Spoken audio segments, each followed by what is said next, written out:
그, 우리 국가, 정부 재정이 우리 국가 경제의 거의 4분의 1이라서 공무원들의 역할이 굉장히 중요하단 말이에요. 중앙이고 이제 지방이고. 근데 공무원들이 이렇게 그 수사, 감사, 또 보안도 있습니다, 여기. 이제 이 세 가지에 걸려가지고 이건 사실 입법, 사법, 행정보다 더 센 거거든요. 아시다시피 언론, 검찰 이제 이런 걸 통해서도 그렇지만 이제 이런 부분들 때문에 공무원들은 피부로 느끼기 때문에 꼼짝할 수가 없게 지금 돼 있는 상황이거든요. 그래서 이건 좀 구체적으로 좀 혁신이 좀 필요할 것 같다. 예를 들면 감사 같은 경우에 일단은 현실적으로 이 제도를 활성화하는 것이 좀 필요할 것 같아요. 지금 보면은 감사가 무소불위거든요. 부처 감사하고 국정감사하고 이제 감사원 감사가 이제 가장 센 감사인데 이의제기가 사실상 불가능합니다. 이의제기하면 감사한 사람이 그걸 심사하게 돼 있는데 이건 말도 안 되는 거거든요. 이해 충돌이기도 하고.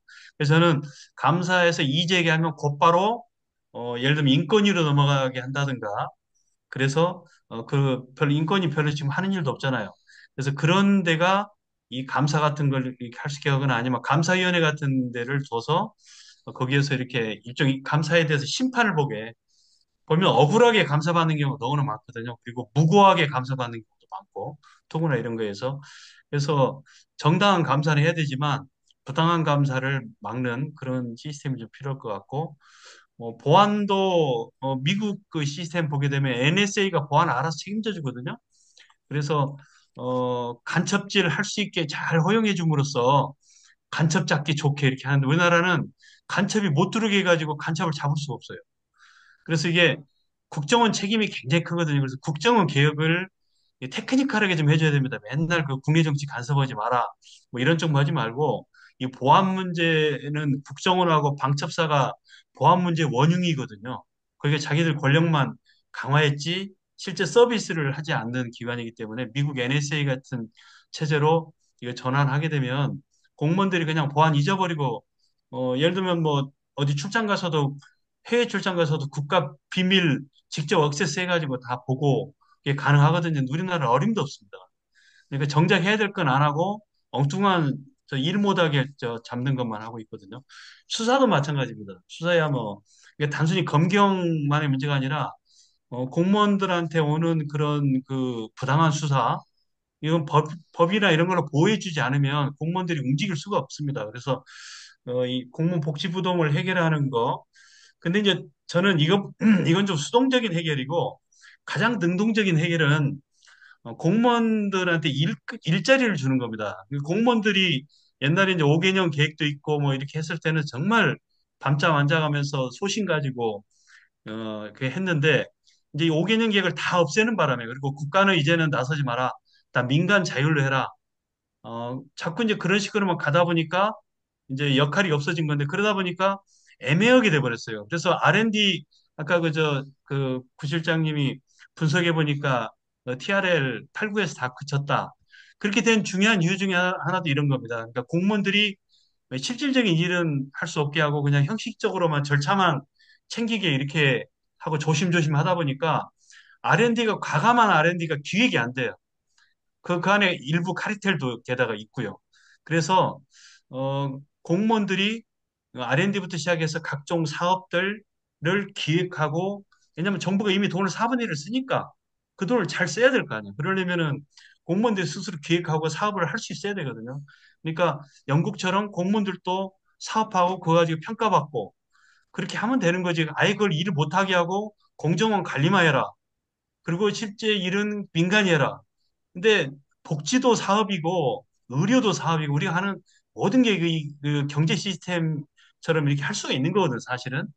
그러니까 공무원들도 이제 중간중간에 이렇게 여러 가지 그 혁신 마인드 이제 이런 것도 얘기하셨는데 결국 정부가 사업 조직처럼 일론 머스크가 이렇게 하듯이 그런 식으로 우리가 결국 바뀌어져야 되고 그렇게 일할 수 있으려면은 결국은 공무원한테 일자리를 좀 줘야 된다. 그래서 저는 마침 우리가 지금 국가가 위기 상태이기 때문에 이걸 해결해 나가는데 공무원들의 그 역량이 굉장히 필요합니다. 공무원들 굉장히 똑똑하단 말이죠.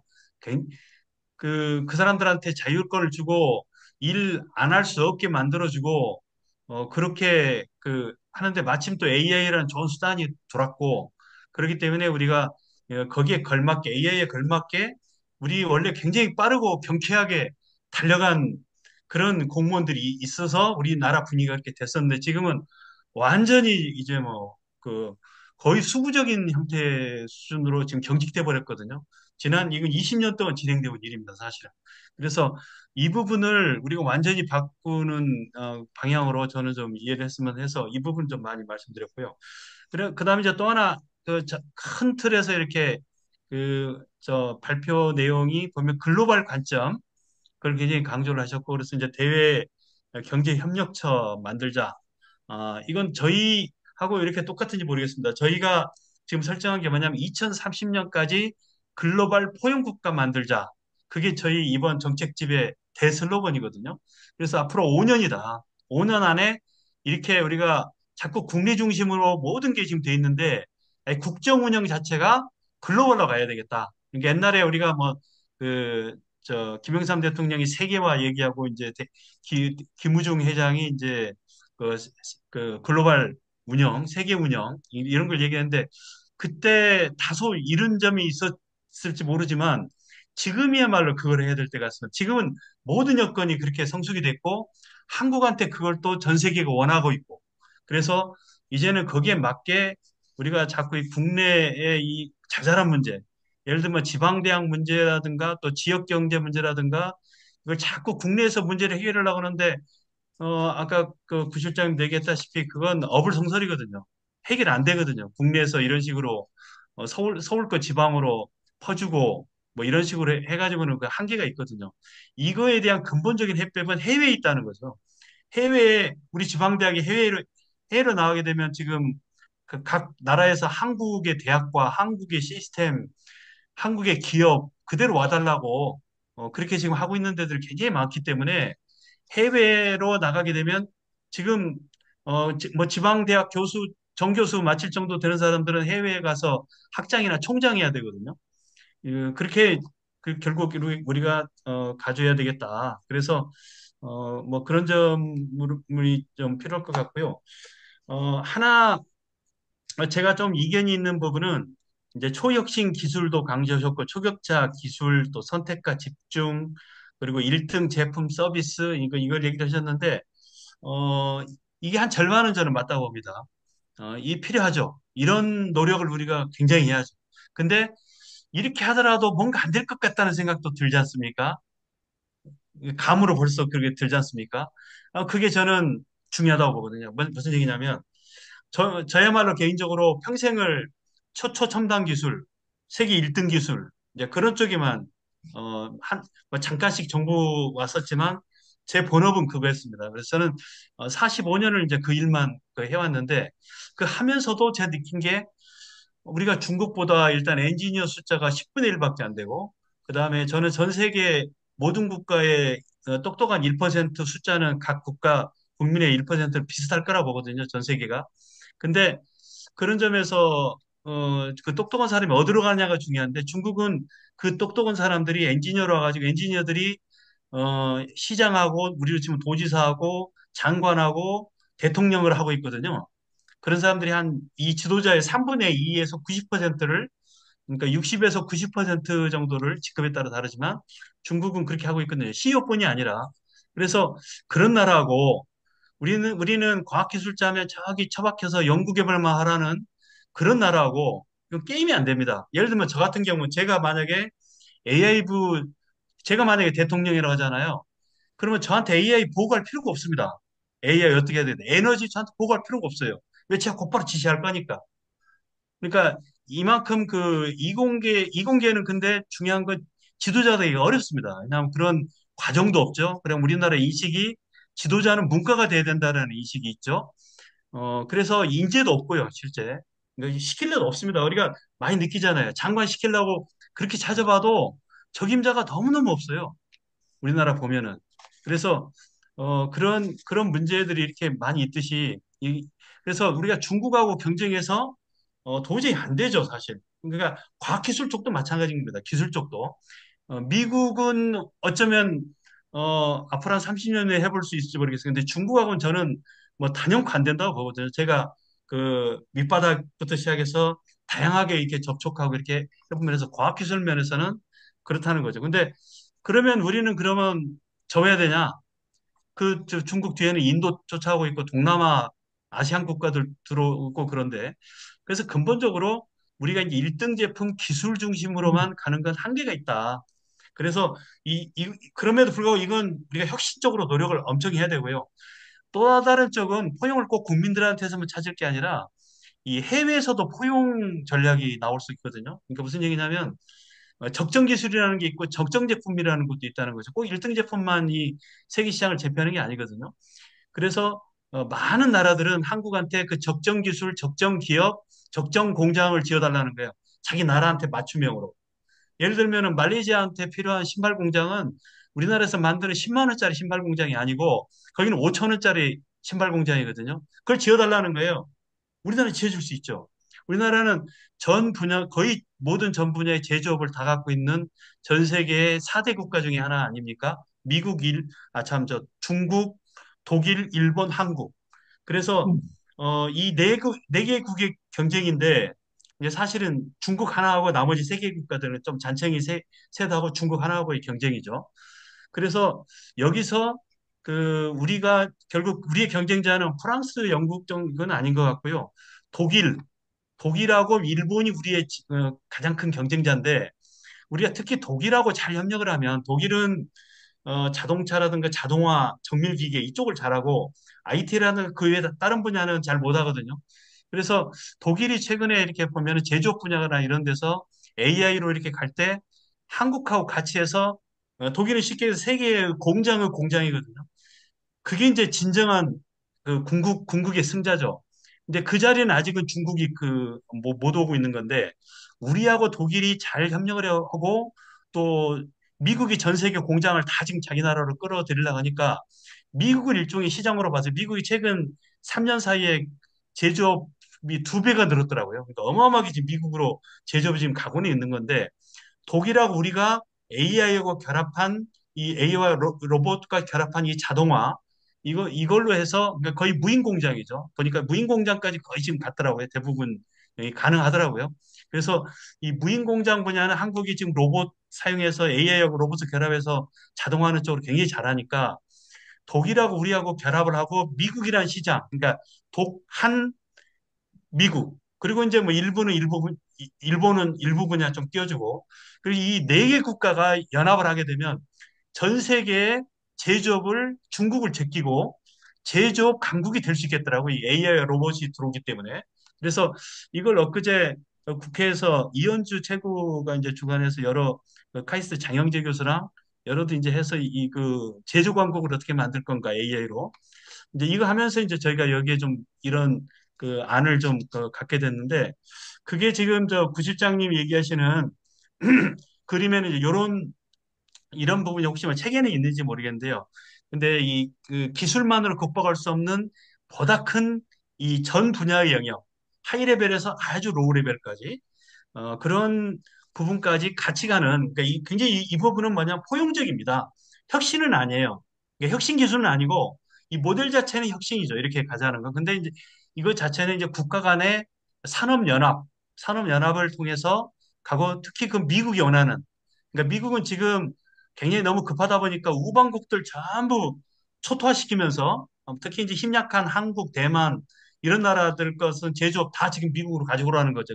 그렇지 않습니까? 그래서 지금 트럼프가 그걸 굉장히 강력하게 밀어붙일 것 같은데 그런 식으로 하게 되면은 결국 그 인심 다 잃어가지고 미국이 실패할 것 같습니다. 그래서 미국이 진정한 리더가 되려면 바로 미국한테 이런 걸 가르쳐줘야 될 것 같아요. 근데 미국은 모를 수가 있습니다. 너무 힘이 세고 너무 너무 자기들이 남을 지배해야 된다고 생각하니까. 그래서 오히려 우리 같은 나라가 옛날에 우리 육자회담을 그 강대국을 거느리고 우리가 주도했거든요. 그때 그 경험을 저는 이제 그 청와대 안보실에서 4년 하면서 제가 느낀 게, 아, 우리나라가 정말 이 강대국 상대로 해서 충분히 이끌 수 있구나. 강대국이라고 해서 우리가 무조건 기어 들어가고 그럴 게 아니구나. 우리가 더 잘할 수 있는 분야도 많구나. 우리가 우리는 밤잠 안 자가면서 지혜를 짜내고 그렇게 하게 되면 느슨한 그 등치만 크고 키가 큰 이런 상대를 우리가 얼마든지 요리할 수 있구나. 저는 그때 그런 걸 느꼈거든요. 그래서 저는 이걸 우리 산업과 경제 분야에도 적용을 해서 특히 대외 전략 굉장히 강조하신 그런 쪽을 할 수 있지 않겠나. 그래서 굉장히 중요한 분야는 이렇게 좀 말씀드리고요. 그 나머지는 좀 아주 간단하게 이제 좀 짧게 짧게 얘기하고 제 좀 마무리하도록 그렇게 하겠습니다. 어, 이대남 대책도 있고 하기 때문에 저는 20대 그 군복무 문제 그거 해결이 굉장히 중요하다 보고요. 그래서 군복무 경력을 인정해주는 1년이나 1년 반을 그래서 공공기관부터 그걸 하는 걸 꼭 했으면 좋겠고요. 그리고 대신에 여성들한테는 여성 대책을 여러 가지 또 말씀하셨는데 그 출산과 육아를 국가가 일종의 취업으로 이걸 간주를 해서 경력제로 그러니까 출산과 육아를 예를 들어 3년 했다. 뭐 3년 경력을 인정해 주는 겁니다. 예를 들어 뭐 공무원 같은 경우도 뭐 3년 지금 공백으로 이렇게 되는데 어, 애 키우고 그렇게 하면은 인생 경험이 늘잖아요. 그러면 저절로 리더십 교육이 되거든요. 그러니까 그걸 왜 무경력이라고 보냐는 거죠. 그래서 일종의 출산과 육아는 모든 우리 국민은 출산과 육아를 하게 되면은 곧바로 국가 취업으로 인정을 해줘서 이걸 경력제로 해서 남자나 여자나 군복무든 출산이든 전부 한 사람한테 많은 이익을 받게 그래서 봉급을 많이 그 기간에는 주게 예, 그래서 국가를 위해서 일하고 사회를 위해서 일하는 기간에 그만큼 보상을 해줘야 되지 않냐 뭐 그런 말씀을 좀 드리고 싶고요. 어, 그리고 아까 저 대중소 상생, 그걸 이제 간단히만 언급을 하고 넘어가셨는데, 이건 굉장히 중요한 문제 같거든요. 그 대기업들한테는 마켓과 자본력, 이런 쪽을 좀 하게 하고, 중소벤처한테는 혁신과 기술 개발, 이런 의미로 좀 구체적으로 상생 모델이 가면 좋을 것 같고, 그리고 대외경제협력처에 이걸 만드는 건 아주 전 좋은 방안인 것 같고요. 거기에 저희 쪽 아이디어는 뭐였냐면 해외 산업청을 만들자. 특히 산업 분야 중심으로 해서 우리 경제의 선당 구조를 결국 해외에서 찾아야 되고 특히 해외 산업 도시를 30개 만들고 1차적으로 2단계는 한 100개 정도 만들어서 해외 코리아타운을 우리가 많이 만들게 되면 국내 신발 공장 하나 갖고 있던 데가 해외 30개 프랜차이즈 공장을 이제 갖게 되면은 국내 공장은 이제는 플랫폼 그러니까 맨 처음 하나 만들어서 이제 시제품 만드는 걸로 이렇게 R&D 중심으로 바꿔나가고 나머지는 그 나라에 맞는 기술에 기반한 걸로 해서 전 세계 공장을 한국이 운영하는 그래서 첨단 공장은 다 무인화로 가고 중저가는 국내에 우리가 가지고 있는 제조업을 그러니까 한국을 갖다가 전 세계 30개를 정도를 빵으로 찍어내듯이 찍어내 가지고 아프리카하고 남미고 전부 다 한국 산업으로 연계하게 그래서 우리의 그 영토가 아까 광개토 전략 얘기하셨는데 그걸 구체적으로 하자면 우리의 그 산업 영토가 한 30배 정도 앞으로 그 25년 사이에 2050년까지 늘어나는 그런 걸로 해서 아까 얘기하신 그런 부처들 좀 더 붙이고 해서 근데 협력처가 맞을지 협력부가 맞을지 물론 협력처 해놓고 처장 할지 아니면 처장관도 가능하니까 그건 이따 한번 얘기를 좀 해주시면 좋겠습니다. 이걸 이름을 그 정도 되면 협력부로 해서 굉장히 이제 선임부처로 해주고 국무조정실이 직접 좀 관할하는 그런 혹은 뭐 청와대가 직접 관할하는 그런 조직으로 좀 가져야 되지 않겠나 뭐 그런 생각도 좀 들었고요. 그다음에 그 정치 혁신에서 대통령 임기를 5 플러스 5로 하셨던데 그건 좀 이따 설명을 좀 해주시면 좋겠어요. 왜 4 플러스 4는 안 되는지. 오히려 4 플러스 4는 거의 국민적 공감대가 형성이 됐으니까 그렇게 하고 저희는 이제 양원제를 지금 저희 안에서는 주장을 하고 있거든요. 그래서 미국처럼 하원 의원들은 2년씩 임기를 2년만 하게 해서 자꾸 4년은 배신하니까요. 1년 하고 까먹거든. 처음 한 3년은 국민들 잊어버리고 마지막 1년만 신경 쓰니까 임기를 2년으로 단축하고 대신에 상원은 미국처럼 6년, 한 번 뽑으면 6년 정도 갈 수 있게 해서 안정을 좀 할 수 있게 하고 예를 들면 탄핵제도 같은 경우도 상원에서 그냥 탄핵을 완전히 끝낼 수 있게 그래서 헌법재판소 같은 가지 않게. 그래서 대통령 그렇게 하고. 그리고 이제 마지막으로 아까 그 국방 쪽을 얘기하셨는데, 국방은 기본적으로 참여정부에서 우리가 하다가 제대로 못했지만 문민화로 가야 될 것 같습니다. 그래야 이게 효율적으로 되고 하지, 군인 출신한테 국방장관 맡겨놓으면은 결국 군을 효율적으로 운영을 안 하게 되는 근본적 원인이 그게 되는 것 같습니다. 그걸 뭐 해공군 바꿔도 마찬가지예요. 일단 군인들이 너무너무 이 경제나 이런 데 쉽게 엮기 때문에 아무리 대장을 해도 그건 한계가 있는 것 같습니다. 근데 장관만 문명할 것이 아니라 중요한 게, 미국처럼, 미국은 투스타 이상 되면 전부 의회에서 심사를 하거든요. 그래서 우리도 이번에 이제 쿠데타 나고 나서 이제 그 뼈저리게 느끼는 거지만, 쿠데타 조짐이 있었거든요. 이미 그 충암고 출신들로 해서 주요 보직을 이렇게 하는데도 이걸 국회에서 뻔히 알면서도, 쿠데타 준비한다는 걸 알면서도 그걸 통제를 민주당이 전혀 못했거든요. 그 막강한 의회 권력을 가지고도. 왜? 우리 제도가 보면 미국처럼 안 돼 있어서 그래요.